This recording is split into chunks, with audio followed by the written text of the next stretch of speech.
Hey guys, Happy New Year. Can't believe 2022 already. So, I know a lot of people probably already wrote out your New Year's resolutions. You want to hit the ground running on January 1st. And if you did, God bless you. It's always good to do that and to have some realistic goals and hopes for the new year. But I think for a lot of us, after the busyness of the holidays, first couple of weeks of January are a really good time to really take that time to think about, what do I really want for this year?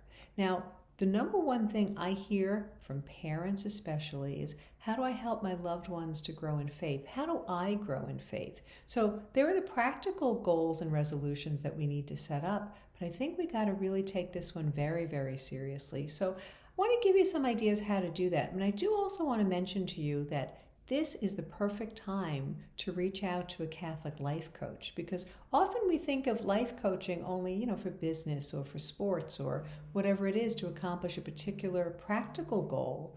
But I think when we're moving ahead in our lives and we want to really kind of implement new disciplines or kind of set real goals to improve our marriage, our family, our relationship with our children, or business relationships, whatever it is, a coach can be super, super helpful. So now's the time to maybe think about that. Check out CatholicLifeCoaches.com and start reading the blog and seeing what's available there. I think would be really helpful. So how to grow in holiness, how to help your family, particularly if you have children still living at home. How do we help our family and our friends to grow in holiness, to kind of live a life that will cultivate faith in our lives? Because let's face it, the busyness of the world, the secular world, it's really hard for that message of faith to get through. As much as we try, we're busy with all our devices, with all, with everything coming at us.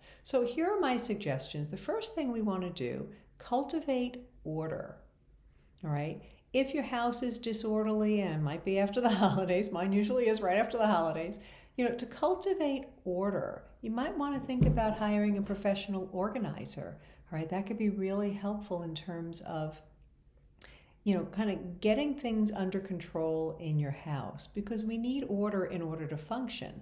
All right, if you're always looking for your keys and you're late every morning, put a bowl by the front door, put a hook by the door, do something to say, okay, what are the things that have really tripped me up most of the time, and find those practical solutions. Create order in your space and create order in your schedule. Really, really important to kind of know what you're doing when, and to carve out time for prayer, carve out time for relaxation and time with your family. Otherwise, it's not going to happen.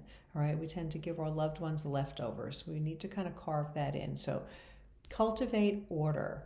The next really important thing for everybody is to cultivate silence. All right, music is beautiful. It's great to watch TV, listen to podcasts, and listen to all the political stuff that's going on. That's great, but you need to cultivate silence. All right, let your children experience silence in the home, where they can think. All right, these are, when we're silent or we're going about our work or whatever, we can really start to think and get in touch with what we might be feeling. So cultivate silence every day.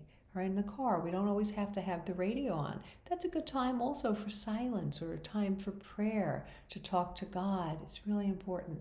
Other thing, cultivate beauty. Beauty is so important. All right, what is heaven going to be? Everything is going to be beautiful. So create that beauty here. And it doesn't have to be very expensive, but if your home could use a facelift, if outside could use a little help, think about cultivating beauty. Now, I have friends that are just that everything about their home is beautiful. To go there and look at all the little details. It's always been going on a retreat. So it doesn't, like I said, have to be expensive or elaborate, but make things orderly and beautiful. To go out, if you're in the Northeast or up north, it might be snowy right now, but that has its particular beauty too. But as the year goes on, to kind of take advantage of the seasons, go outside and look at beauty. Immerse yourself in beauty. All right. Next thing is to cultivate and live in truth. All right, so Jesus is the truth. But what is true in this world? And we have been subjected to so much falsehood and so much lies. So how do we live in truth, all right? Being who we authentically are. Sometimes we're so busy trying to please other people that we're not really living in truth. And I know that it's popular to say, well, you have your truth, but there is objective truth. So to kind of live according to truth.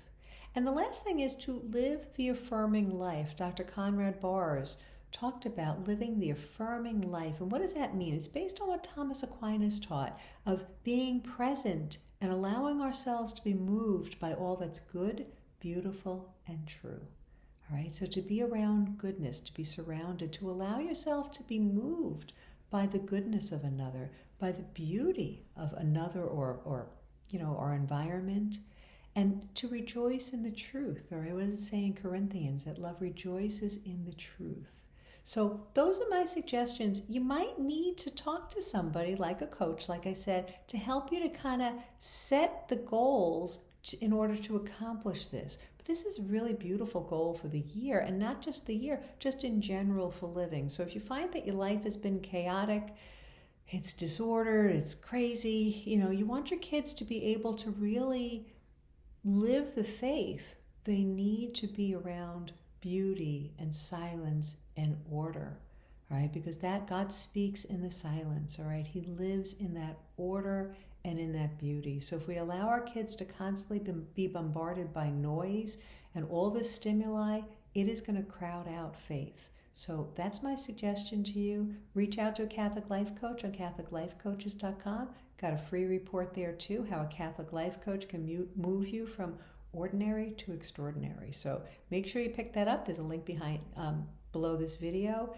Happy New Year. Let's pray that God will move in big ways this year to restore the world to what He needs it to be, what it's supposed to be, that His kingdom will come on earth like in heaven. God bless you.